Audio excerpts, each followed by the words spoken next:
Você é um fascista. Fala, nesse momento, perante o fascismo. Não conseguiram... Eu sou fascista? O que é fascista? Fascista! Você é um fascista. E como eu sei disso, o psicanalista Adam Phillips disse em entrevista à Folha que a ideia de nunca desistir é um ato fascista. Por outro lado, disse que desistir também é fascismo. Não tem pra onde correr. Ou você é um brasileiro raiz que não desiste nunca, ou de vez em quando você precisa tirar o pé do acelerador e desistir de algo. De uma forma ou de outra, você é mesmo fascista. É claro que ninguém quer ser chamado de fascista mesmo sem entender o que significa. A gente entende que é uma baita de uma ofensa, mas será que ela deveria ser uma ofensa tão vazia de significado como um bom e velho filho da p***? Afinal de contas, ninguém está sugerindo que a sua mãe está na profissão mais antiga do mundo quando te chamam assim. E é por isso que eu fui investigar o verdadeiro conceito do que seja um fascista. Perguntei para um lulista, ele me disse que era um bolsonarista. Daí eu perguntei para um bolsonarista, ele me disse que era um lulista. Fonte errada. Daí eu fui assistir a produção do Castanhari sobre o fascismo. Fonte errada. Fui então fazer uma pesquisa histórica sobre o termo. E a história é realmente encantadora.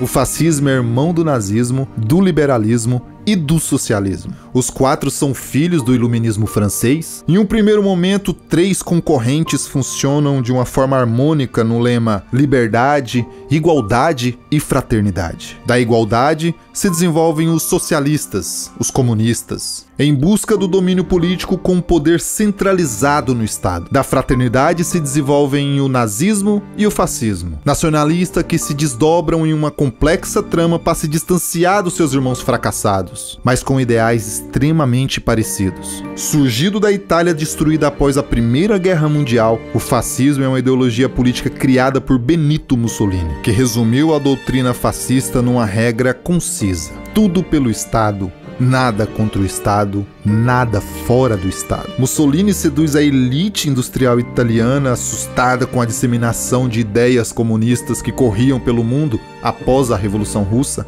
Além disso, ele utiliza o dinheiro dos industriais italianos para montar o Jornal do Povo Italiano, onde difunde ideias nacionalistas e incentiva a perseguição aos inimigos. O comunismo, para quem não sabe, é o modelo que prega o fim das classes sociais e busca eliminar a propriedade privada, centralizando tudo na figura do Estado. Disso o povo italiano queria distância. E aqui está o pulo do gato. O fascismo, o Estado também tem autoridade total sobre todas as decisões. Porém, deixa claro que seus indivíduos não são iguais entre si. E isso oferece uma sensação de prosperidade.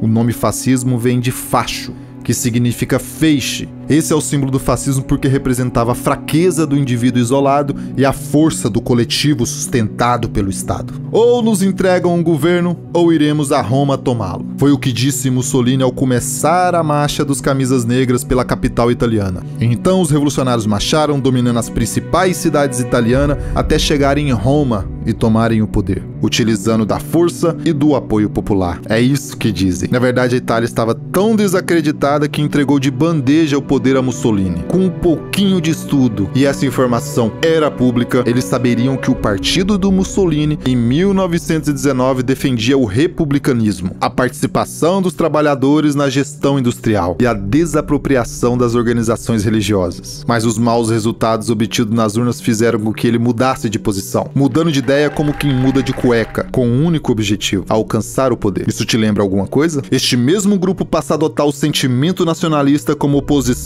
ao socialismo, como forma de ganhar os empresários e os militares italianos. Até aqui já deu para pegar uma ideia. Em paralelo, acontecia de um lado um discurso agradável aos ouvidos da população italiana, do outro, a implementação de um sistema que não vai se comprometer com nada que não seja o aumento de poder e tudo pelo Estado. Humberto Eco lista 14 características do governo fascista: culto à tradição, recusa à modernidade, ação pela ação, pensamento crítico, medo do diferente, apelo à classe média, nacionalismo, discurso discurso ambíguo, antipacifismo, elitismo, heroísmo e culto à morte, machismo e homofobia, vontade do povo, linguagem simples. É como se alguém pegasse todos os ideais, tanto da esquerda, tanto da direita, batesse no liquidificador e separasse uma parte para chamar de seu. Como se pode cultuar a tradição e reinterpretar os valores tradicionais? Como se pode agir sem pensar e valorizar o pensamento crítico? Como se pode defender uma visão elitista e ao mesmo tempo a vontade do povo? Bem, vamos ver como isso pode ser tratado em um universo econômico. O que define o socialismo e o comunismo é o controle estatal direto na economia. É o Estado que define o que será produzido, quanto será produzido e para quem isso será produzido. No nazismo, esse controle direto se dá em setores estratégicos da economia, como energia, indústria bélica, educação. Nos outros setores, o controle se torna indireto. No fascismo, o controle estatal acontece de forma indireta. Quem toma as decisões é o empresário, desde que essa decisão seja a mesma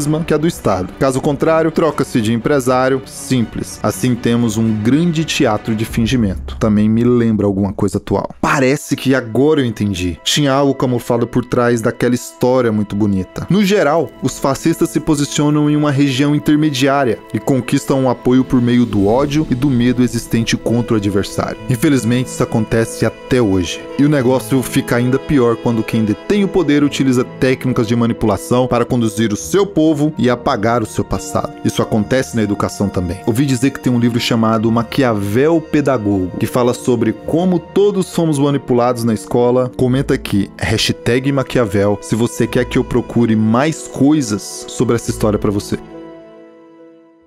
Para você que acha que o Brasil está completamente longe disso, aqui vão algumas informações importantes que eu acabei de descobrir. O Brasil, que nasce de uma luta revolucionária do colonizado contra o colonizador, teve em Getúlio Vargas a figura de um verdadeiro fascista populista, se valendo de sentimento coletivista para implementar o seu governo. Getúlio assume o seu governo em um golpe e implementa a nova Constituição Federal, em 1934, que durou apenas 3 anos. Em 1937, ainda sob o controle de Vargas, o Brasil assume a nova Constituição Federal, conhecida como Polaca. Ainda no século XXI, ainda somos norteados por diversos elementos introduzidos no Brasil por uma visão fascista de mundo. Quer um exemplo? A CLT é inspirada na Carta del Lavoro italiana e fascista. Claro que vão dizer que não, já que tudo é ambíguo na discussão atual. George Orwell nunca fica velho. Para quem ainda não conhece, ele é o autor do livro 1984, uma distopia futurista escrita em 1949 que tentava prever como as coisas estariam em 1984. As coincidências com a nossa sociedade atual são assustadoras. No livro, as pessoas se tornaram escravas do sistema e não perceberam. Elas são monitoradas 24 horas por dia pelo Grande Irmão. Você entendeu de onde vem o Big Brother Brasil? Dentre vários pontos de extrema relevância, eu quero apresentar para você algo mais sutil de perceber, que já é real. O duplo pensar. Duas ideias contraditórias entre si são confundidas, como guerra e paz, verdade e mentira, bonito e feio, homem e mulher. Nessa perspectiva, eu fecho esse vídeo entendendo um pouquinho mais sobre o fascismo.